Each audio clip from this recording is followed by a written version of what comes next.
I don't like political jokes. I've seen too many of them get elected. We're going to talk about politics today, especially partisan politics. You know, it seems like today everything's so polarized. Everyone's so extreme. Everyone's opinions are the most extreme version of the possible position on the issue, to the extent where it becomes impossible for there to be any compromise or even any real intelligent discourse about issues, because it's all about us and them. It's about teams. And it becomes almost as if it's not the issues that we're discussing, but the letter R or the letter D, as it were. So we can always find guidance for everything in every time and every place in the Holy Torah. So let's look in this week's Parsha, Parshas Pinchas. And there's an episode that occurs with the daughters of Tzelafchad, Bnei Tzelafchad. By the way, do you know the name of the father of the Bnei Tzelafchad? It's not a trick question. Tzelafchad.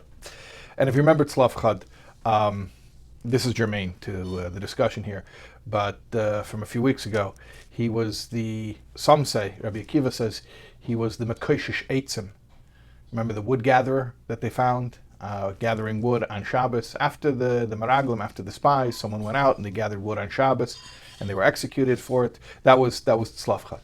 At any rate, so this week's Parsha, the Bnei Tzelafchad, there were 5 of them. They come to Moshe with an issue.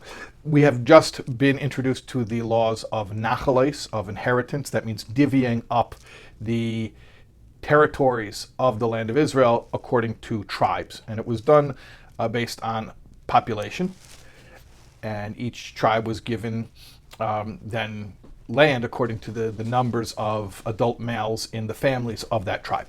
Now, because of that, the family of Tzelafchad was going to miss out because he had already passed away and he only had daughters, and the dividing of the land wasn't based on daughters. So his bloodline would basically lose out an inheritance in the land. Okay, let's look here.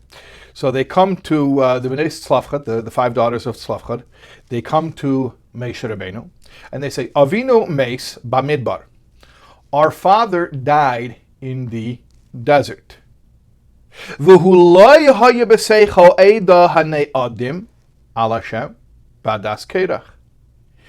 he was not in the assembly that banded together against the Lord in Korach's assembly. Remember the rebellion of Korach that Korach led. He attracted many followers and they all perished. So the Bnei Tzelafchad are mentioning, our father died, but in case you think he might have been, no, he wasn't part of that. Rather, ki vechatoi meis, he died for his own sin. He sinned, but it wasn't that sin. He did a different sin, and like we said, according to Rabbi Akiva, he was the Mekoshish Eitzim, he was the wood gatherer, but he wasn't part of Korach. And he didn't leave any sons. Hence the predicament, the legal dilemma that we're having right now. The daughters of Tzelafchad are saying, and that's why we're coming to you, Moshe. And we're concerned, Lama Yigara Shema Avinu Miteich Mishpachte. Why should our father's name be eliminated or diminished from among his family just because he has no sons? Give us Tnulanu Tnalanu Achuzah B'Seich Achei Avinu. Give us a portion in the land among our father's brothers. Okay, so that was their request. And what happens? Moshe Rabbeinu, okay? Moshe Kibul Torah Sinai. Moshe Rabbeinu received the entire Torah from Hashem. And yes, there were mitzvahs that were given after Sinai, but now we're talking about the 40th year. This is right before entering the land. Moshe Rabbeinu, who has been given the entire Torah, and it's now the 40th year in the wilderness, and Moshe is asked a question. And Moshe, what was he doing? Other than, learning Torah with Hashem and teaching it to the people, Moshe was a judge, right? Moshe listened to legal disputes. So Moshe, who is the quintessential Torah judge par excellence, he hears this question and he says, I got to call a friend. I'm going to have to, I need to use my lifeline. I don't know. V'yakrev Moshe es mishpatan lifnei Hashem. Moshe took their case to Hashem. V'yemer Hashem al Moshe leimer, and then Hashem said to Moshe, Kain b'nei Tzelafchad doivreis, they are correct. They have a good argument. Give them the land that they are asking for. Okay. So here's what we're trying to understand. Moshe Rabbeinu didn't know how to rule in this case. He had to go, and he didn't even try. It's not like, I've been deliberating on this for a while, I've been thinking, and I'm stymied. I'm stumped, stump the rabbi. You stumped the rabbi. I'm gonna ask my teacher, which Moshe's teacher is Hashem, right? No, they ask him the question immediately. I got to speak to Hashem, and then Hashem tells Moshe the ruling. So we have to understand that why Moshe ran immediately to get clarity on the ruling from Hashem. In order to understand it, though, we have to understand something else, and that is manufactured unity. So unity is a beautiful thing, coming together, bonding, loyalty. Those are beautiful. And then there's something called artificial loyalty or manufactured unity. What's manufactured unity? In Hebrew, in the Holy Tongue, a bribe is called sheichad. As in the verse, Laisikach sheichad, do not take a bribe, ki ha-sheichad yaver einei chachomim, because sheichad, a bribe, blinds the eyes of the wise. There was once a judge who went deaf in his old age, and they asked him, why did you go deaf? He says, well, it was from taking bribes. And they said, well, but the Torah says that taking bribes makes you go blind. Why did you go deaf? He says, because I heard a lot of promises. I never saw the money. At any rate, sheichad makes a person go blind, meaning blind from judgment. Obviously, it doesn't mean physically blind. It means it blinds us. It makes it impossible to make a wise ruling. And why is that? The Gemara explains, the Gemara in Ksubas, that sheichad is a contraction of shehu chad, that he is one, that the briber and the bribee become one. In other words, once you take that money, you become subjective about that person. You become one with that person. And just like no one can be objective about themselves, right? Adam korev eitzel atzmai. A person is his own relative, meaning a person is inescapably biased about his own self. Or like we say, kol nige adam raya chutz me'atzmai. Adam raya chutz me'atzmai. A person can see, meaning a kohen can evaluate the negoyim, the afflictions of others, meaning to evaluate it. That's what the context is. Chutz me'atzmai, except for his own. And one of the interpretations of that Mishnah, homiletically, is a person can identify faults except for his own. We're blind to our own faults. Okay, and that's just because we are ourselves, and we can't step away from ourselves. We lack that objectivity, so we're biased. We're inescapably biased. The problem with the bribe is once you take the bribe from the person, it manufactures this affinity, where now I can't be objective about the person I took the bribe from either. He becomes like me in the sense that just like I can't be objective about myself, now I can't be objective about the person I took a bribe from. There's a story in the Gemara that illustrates this, and it's actually also brought in the Mishnah Torah of the Rambam. We should mention also there's a Siyama Rambam coming up, both for those who are learning 3 prakim a day and those who are learning 1 perek, and also consequently as well as for those who are learning the Sefer Mitzvahs every day. So this story is from the Gemara, from Sanhedrin, and it's also brought in the Rambam, that there was a certain Tana, Rabbi Shmuel but Rabbi Yasi. So Rabbi Shmuel owned a tract of land, and he used to lease it out to a farmer. And the way that the farmer would pay rent is he would give a certain portion of the fruits to Rabbi Shmuel. And they had a schedule. Every Thursday, the farmer would come into town. He was a farmer, so he didn't live in town. He lived out in the farm area. Every Thursday, he would come into town. I'm sorry, Every Friday, he would come into town and bring the fruits. And this particular time, he came in on a Thursday. Why did he come in on a Thursday? Because Batei Dinim, the rabbinical courts, generally operate on Mondays and Thursdays. So the guy shows up, and he brings the basket of fruits, which he owed as rent to Rabbi Yishmael. Rabbi Yishmael says, you usually come on Friday. Why did you come a day early this week? He says, because I'm here for a court date. I have a court appearance. I'm here, I'm a litigant. So I figured, why make 2 trips? You know, I'm coming to town anyway for Beis Din, for the court. I might as well bring you your fruits as well. So Rabbi Yishmael says to him, and now I cannot be one of the judges on your case. Whatever your case is, you're going to have to find other judges. And he recused himself immediately, and he found other judges for the case. During the case, Rabbi Yishmael was listening, and he was following, and he found himself saying, ooh, he could have argued this, ooh, he could have argued that. And he's like rooting for him, like cheering for him, and hoping he wins, and thinking to himself what his strongest arguments would be to win the case. And as he wasn't saying it out loud, he was just on the side watching and thinking these things to himself. And as he was thinking these things to himself, he stopped. He says, wow, look how invested I am in this guy winning the case. He says, look, the bribe, quote unquote bribe that he offered me belonged to me already. Okay, it's the payment of rent that's due to me anyways. And if I would have taken it, I'd only be taking what's mine. And plus, all it was that he was doing is bringing it a day earlier, which is totally intangible. There's no tangible benefit to that.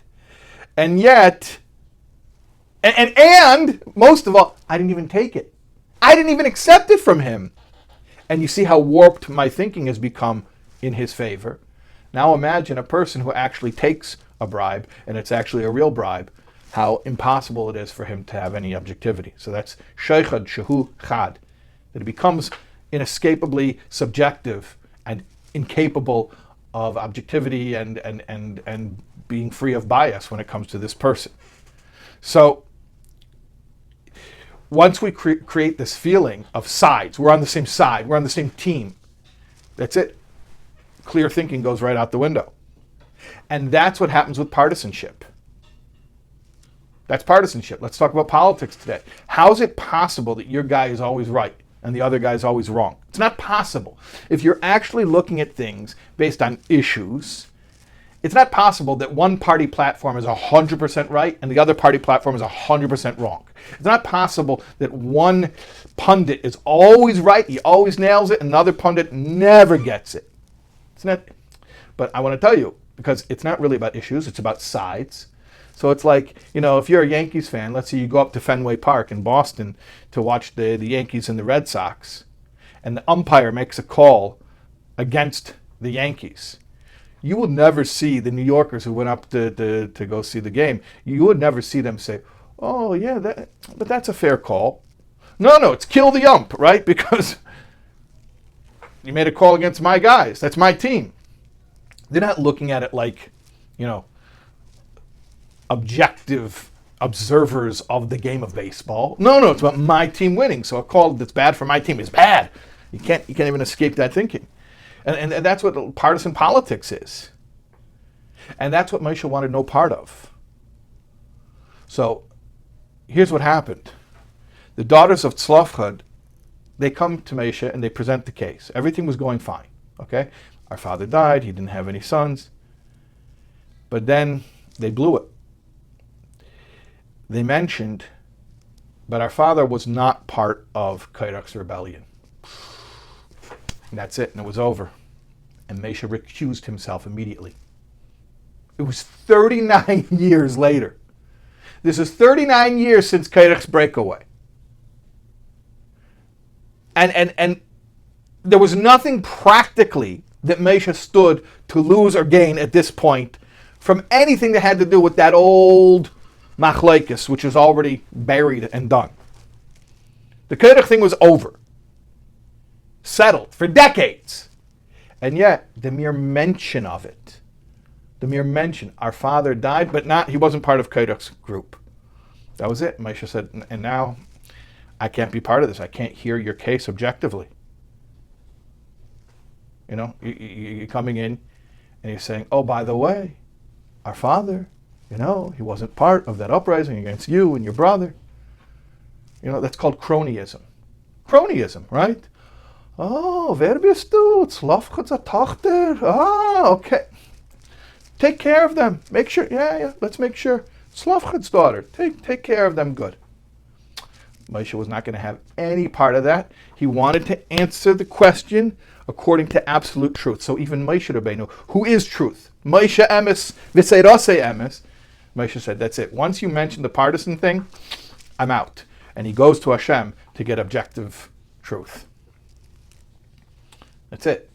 The lesson is abundantly clear for us, which is that sometimes our brains get pointed in a certain direction, and it doesn't matter how smart you are. In fact, the smarter you are, the worse it is, because once your brain is pointed in a certain direction, it's locked in, the smarter you are, then the further down that path you go, and the faster down that path you go. And being smart won't help you. I mean, who was smarter than Moshe Rabbeinu? That doesn't help, because once your brain is pointed in a certain direction, you can't get objectivity. We call it confirmation bias. We just keep seeing more and more affirmation for the things that we already believe.